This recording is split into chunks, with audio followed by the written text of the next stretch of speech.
Hai teman-teman, di video kali ini aku mau sharing tentang pengalaman aku, tentang kehamilan aku yang didiagnosa BO, sampai akhirnya apa sih tanda-tandanya hingga keguguran.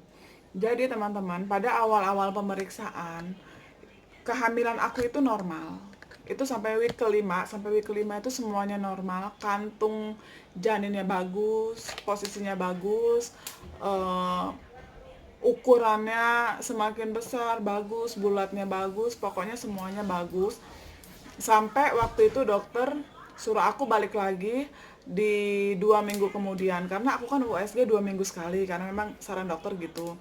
Jadi aku disuruh balik lagi 2 minggu kemudian. Tapi sebelum 2 minggu itu aku udah keluar flek. Aku keluar flek malam, terus pagi itu aku ke dokter dan USG lagi. Terus di situ dokter bilang kalau kehamilan aku BO karena janin nggak kelihatan sama sekali. Hmm, Cuma ada kantongnya dan kantongnya itu udah lumayan besar, ukurannya itu udah 2,2, tapi janin nggak ada. Janin sama sekali nggak ada. Terus dokter saranin aku buat USG transvaginal. Oke, aku ikutin saran dokter, aku USG transvaginal karena aku juga penasaran gitu kan waktu itu.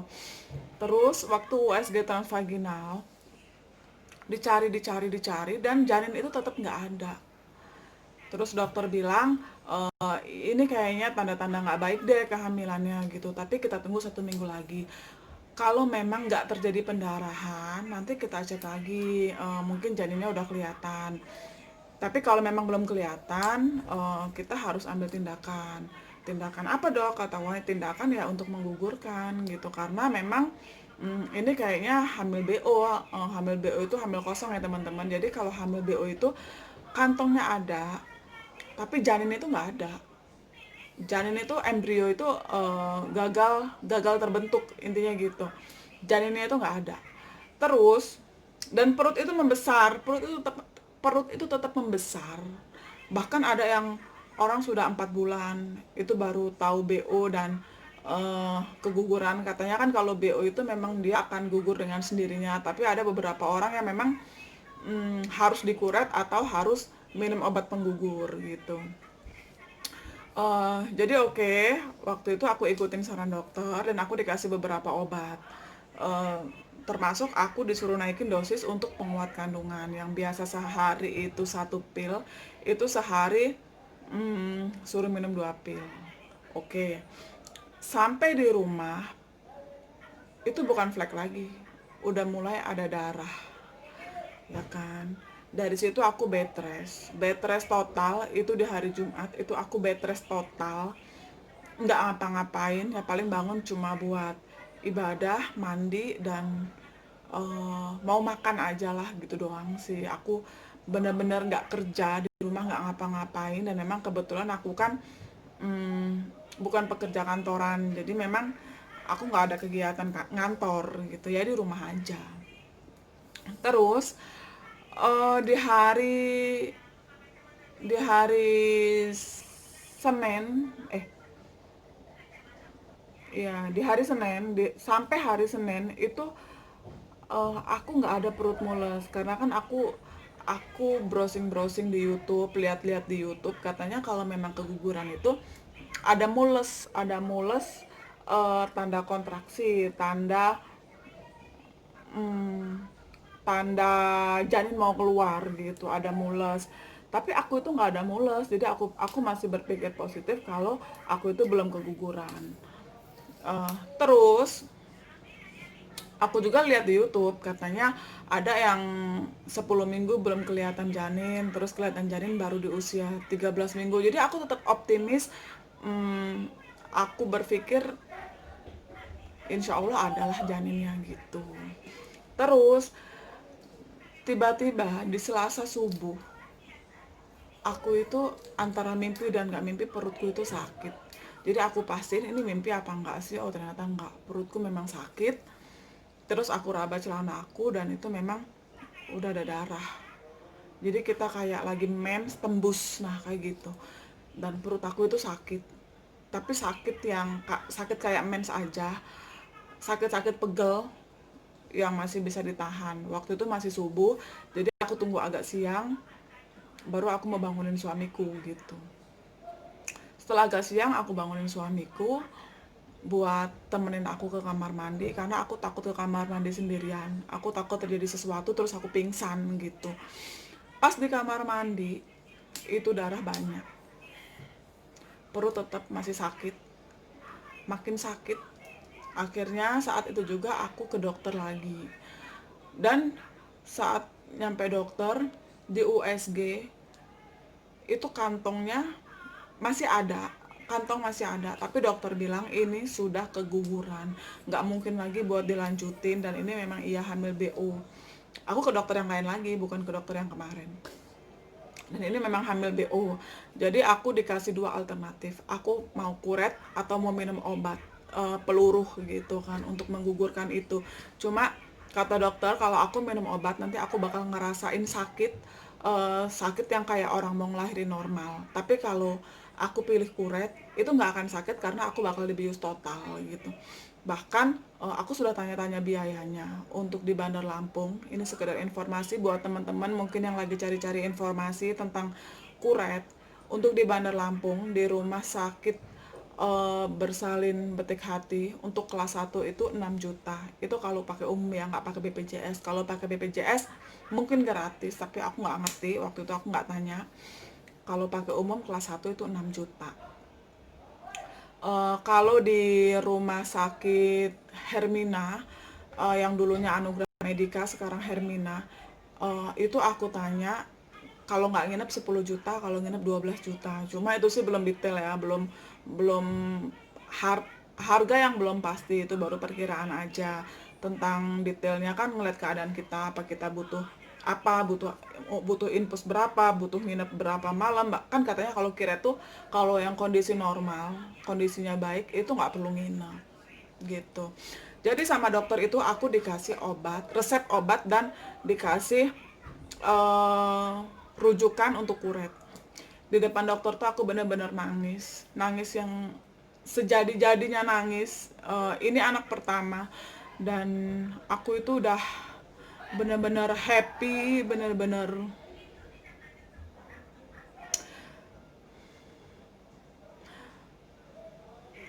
bener-bener udah seneng banget.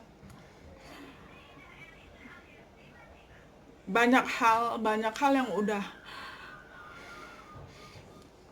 banyak hal yang udah kita persiapkan gitu, banyak hal yang udah aku persiapkan gitu. Bahkan oh pengen lahiran di sini dengan biaya segini, oke, tiap bulan nabung udah gitu. Maksudnya udah banyak hal yang kita persiapkan gitu tentang tentang kehamilan ini, soal kehamilan ini gitu kan. Eh, tapi aku tetap berpikir positif.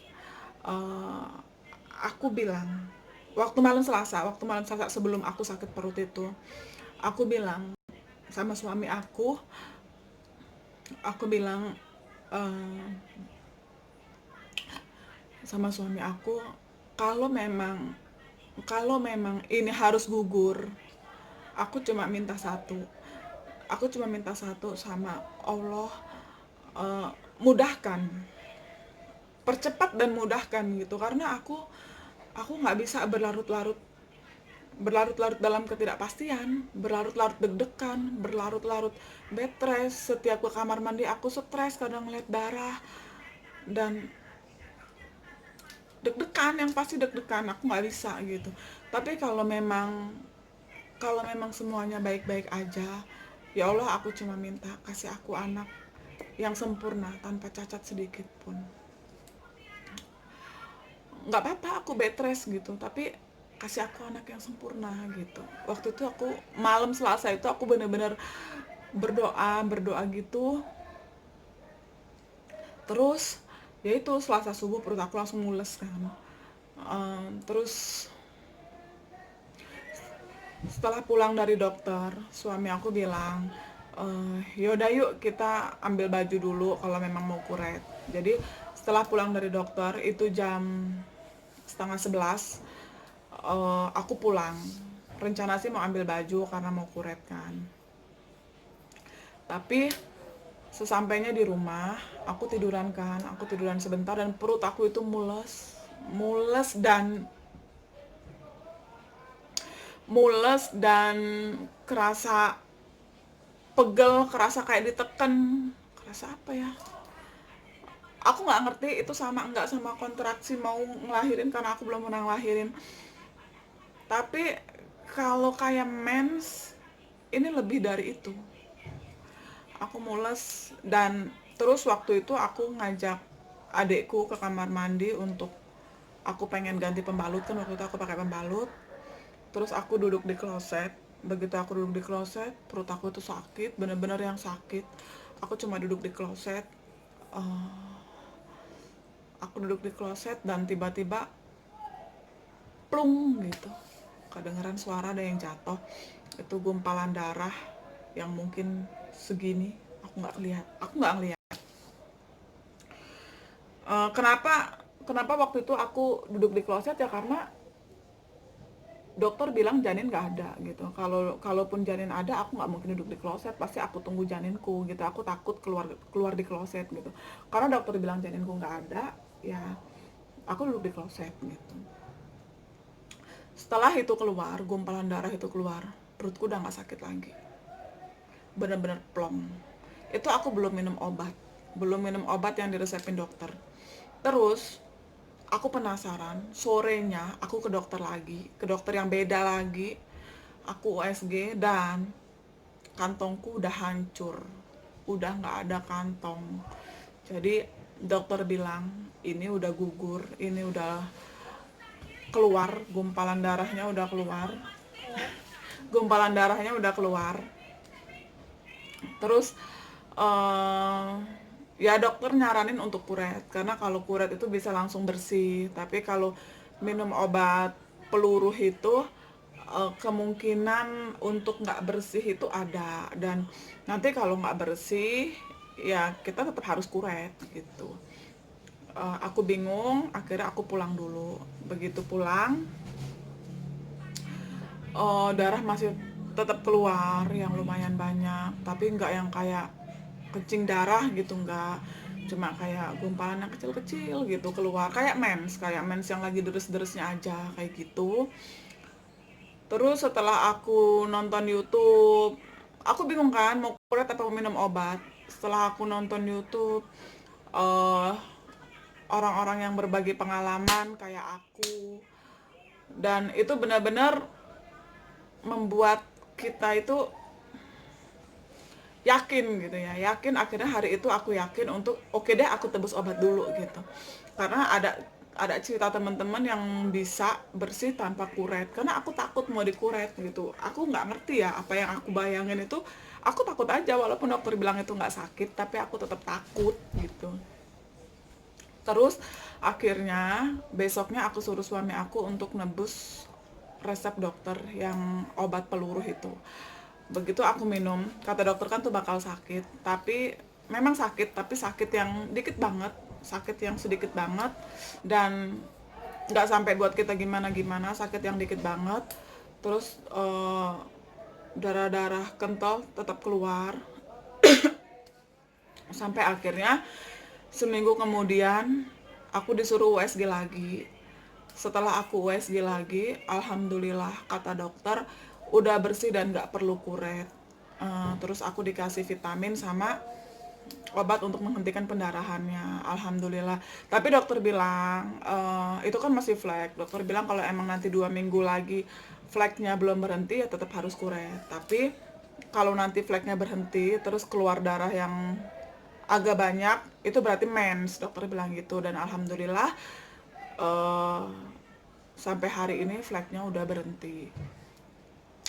Jadi buat teman-teman yang pernah atau sedang didiagnosa hamil BO, pasti perasaannya hancur, pasti perasaannya sedih, apalagi kayak aku yang benar-benar masih anak pertama, pasti perasaannya campur aduk, tapi nggak ngerti kita mau salahin siapa.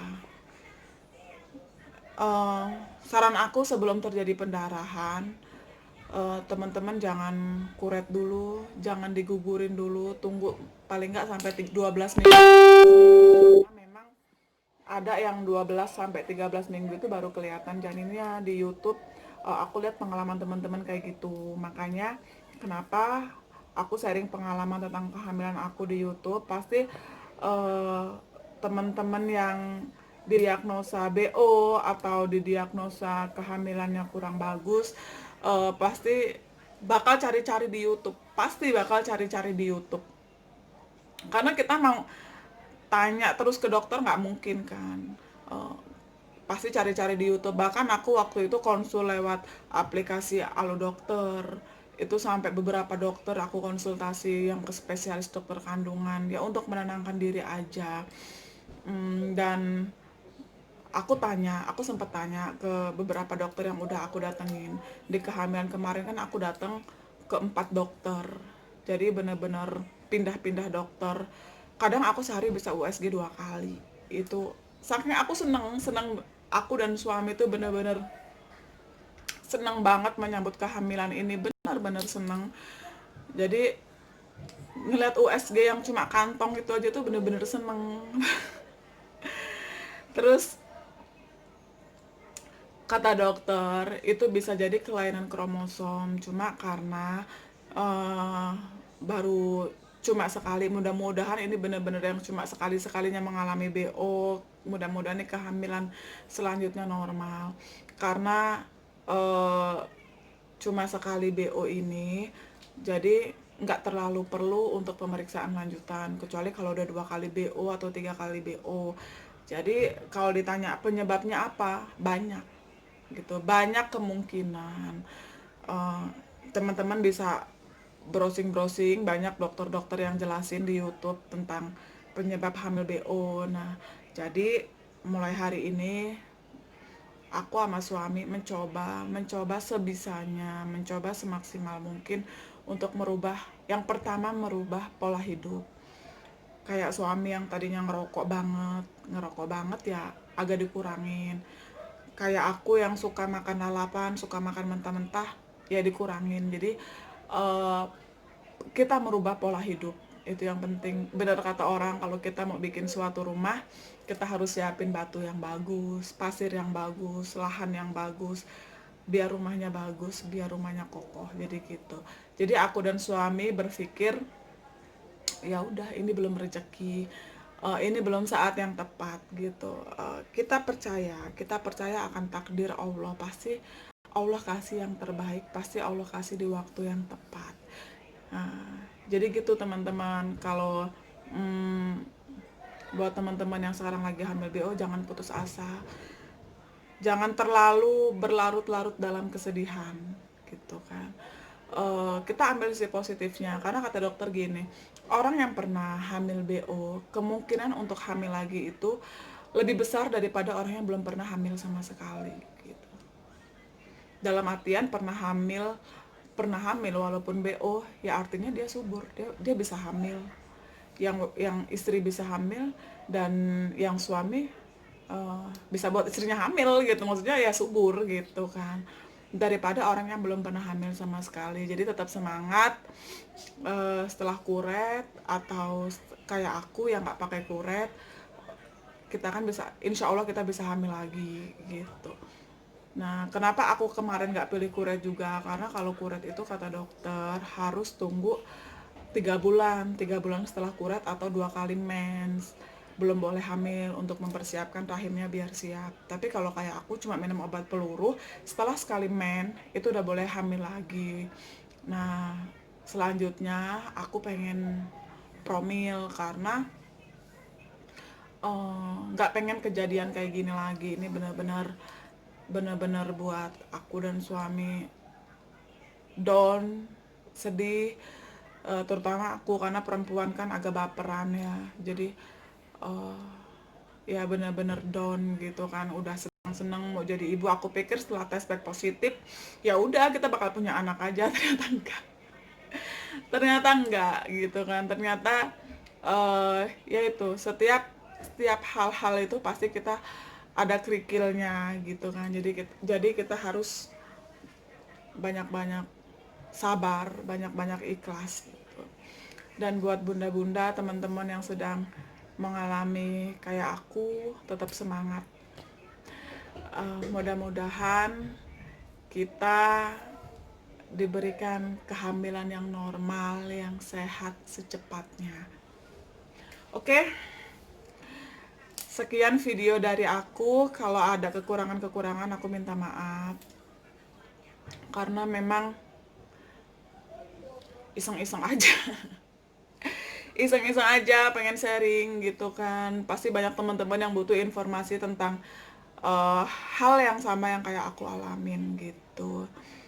Oke, thank you for watching dan semoga teman-teman selalu sehat, selalu bahagia, berlimpah keberkahan. Oke, bye.